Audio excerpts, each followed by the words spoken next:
So in module 1, the first question is illustrate the source transformation technique, which is a 3-mark question.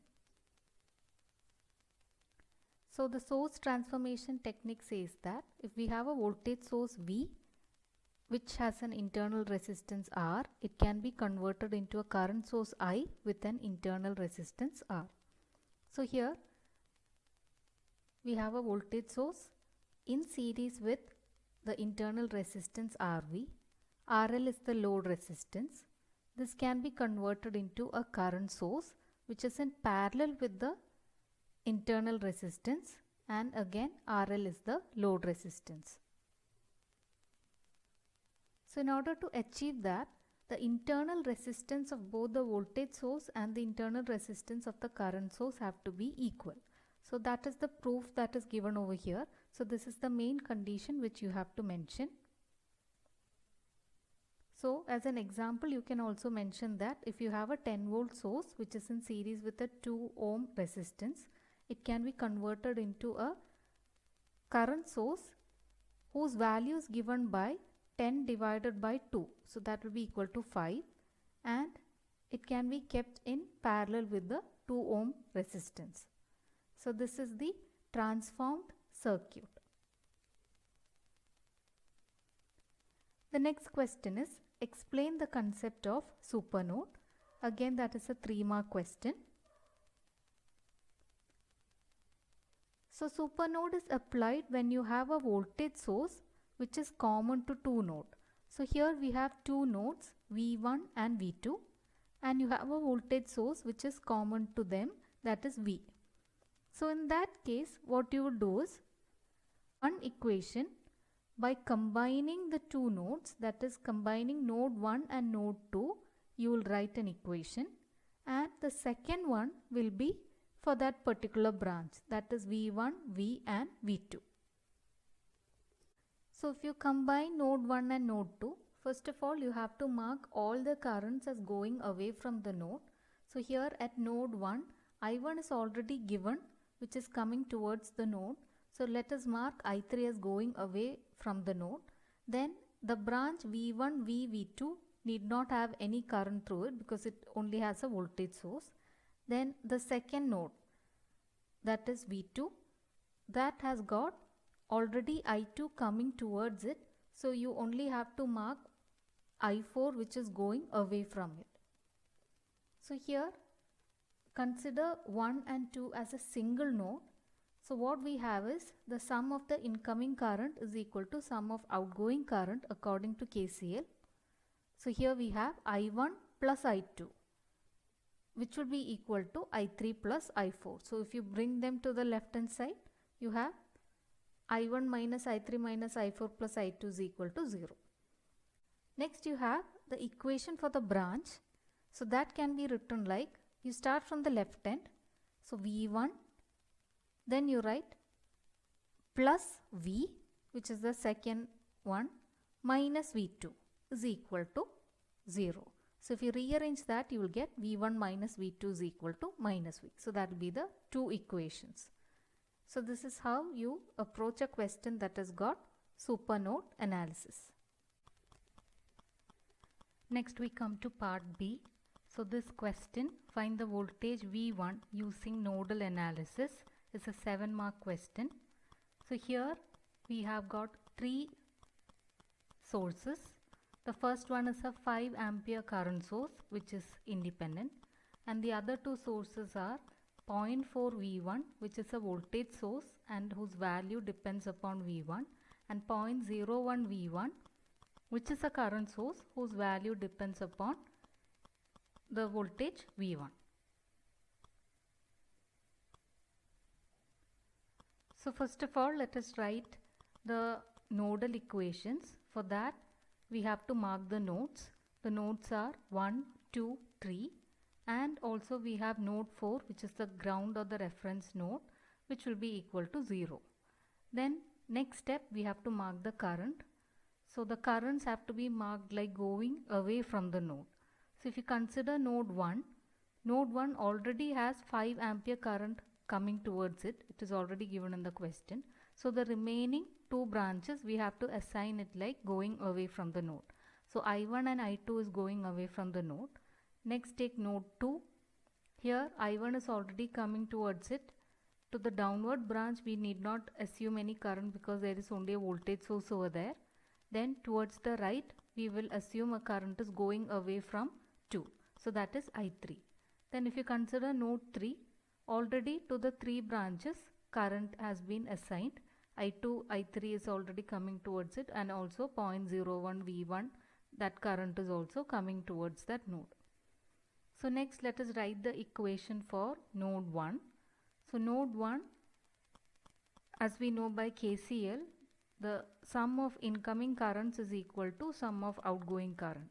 So here incoming current is 5 ampere. So that will be equal to I1 plus I2, which is the sum of outgoing current. Next we will write the equation for I1 and I2. I1 is nothing but V1 minus V2 divided by 20 ohm. And I2 is V1 minus V3 divided by 50 ohm. So this is equal to 5. Now if you simplify this expression as shown over here, you will get equation 1. Next let us write the equation for node 2. So node 2 can be considered as a super node because between node 2 and node 4 we have a voltage source alone. So here we can write V2 minus 0.4 V1 minus V4 is equal to 0. So if you take this minus 0.4 V1 to the right hand side, we will get this equation. And if we rearrange, we will get equation 2.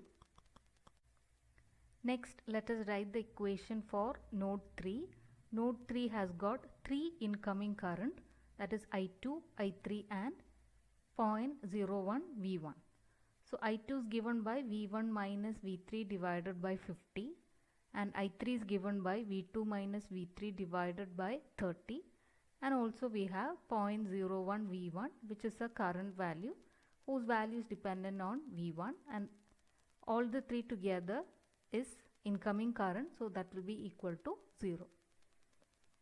So if you rearrange this equation, you will get equation number 3, and by solving the 3 equations we will get V1 is equal to 148.3 volt. So this is what has been asked in the question.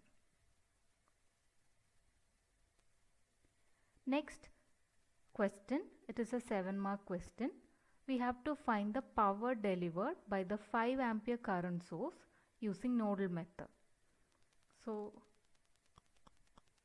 again here we have to go for supernode analysis because we have a 10 volt source which is between V1 and V2. So first let us mark the node.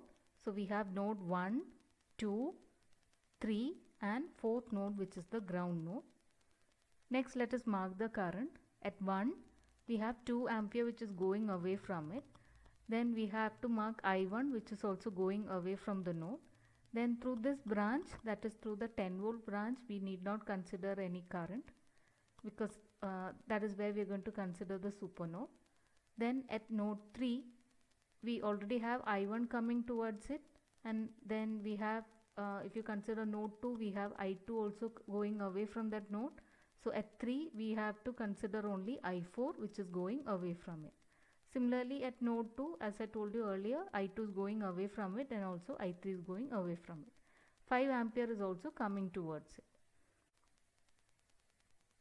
So according to supernode, we have to consider node 1 and 2 together. So if you write the equation for node 1 and 2 together, it would be like 2 ampere is going away from it.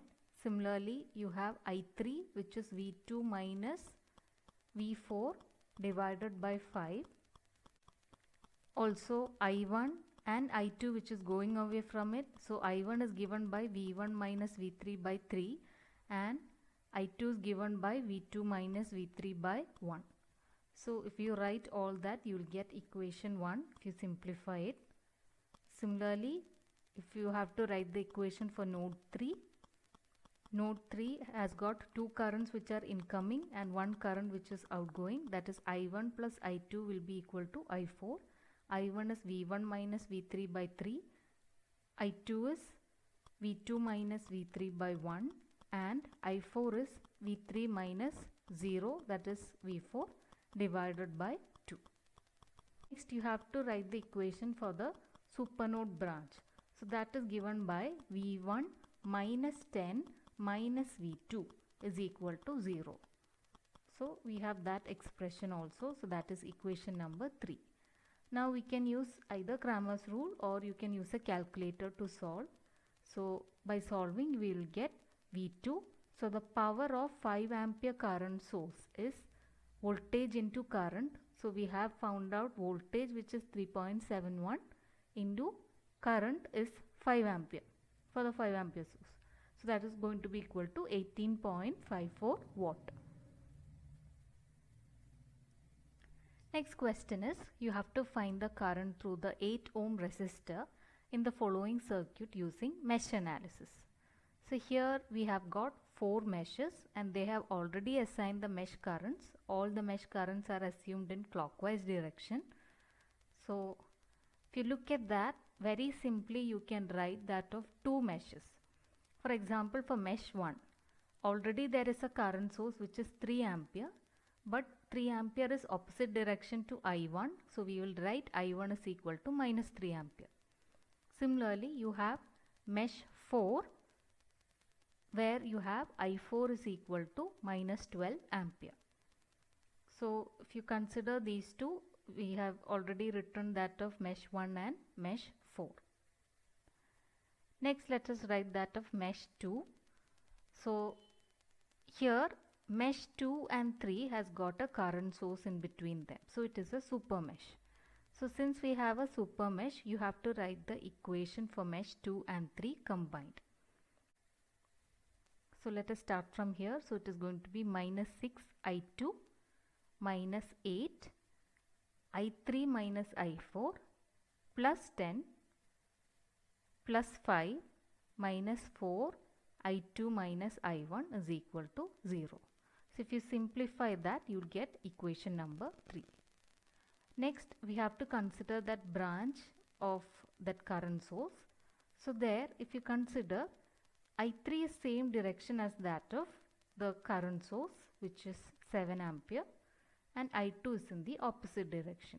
So you can write I3 minus I2, whichever has got the same direction as that of the current source, you write that first. So that will be I3 minus I2 is equal to 7 ampere. Now you solve the equation 3 and 4. So we will get I2 and I3 current values. Also we have to find the current through 8 ohm. That is the question. So the current through 8 ohm is I3 minus I4. So we have solved for I3 and I4 we already know it as minus 12. So substitute the value. So you will get 10.7 ampere.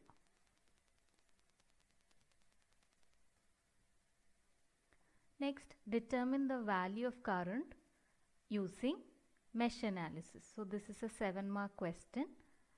So here we have two sources, 100 volt and also 50 angle 90 volt, and they have marked the arrows like this, so which means that the plus will come over here and also the plus will come here. So you can assume that the current is flowing like this, that is clockwise direction in mesh 1 and anti-clockwise direction in mesh 2. You can also consider it the other way, that is both the meshes having clockwise current, but better let us assume like this because the sources have been given like this, that is the current has to flow from the positive side. So let us assume that this is having a clockwise direction and this is going to have an anti-clockwise direction for current. So next let us write the two mesh equation. So considering KVL for mesh 1, we will have 100 angle 0 minus 3I1 minus 4I1 plus I2 minus of minus J8 into I1 plus I2, because I1 plus I2 because both the current are in the same direction. Both are flowing from top to bottom. So that is why we are adding the two current, which is equal to 0. Simplify that and you will get equation number 1. Below that you have KVL to mesh 2. So here you write the equation for mesh 2. So we'll start from here.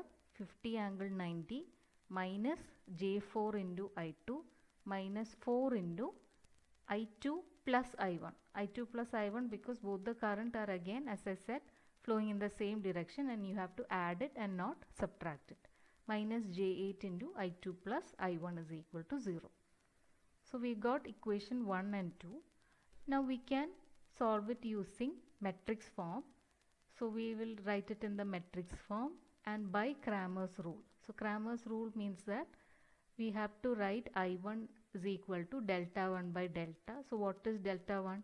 Delta 1 is you substitute the right hand side column as the first column in this matrix. So you will get like this divided by delta. Delta is this original matrix. So if you solve this using a calculator, you can just put the values in calculator and you'll get the answer like this.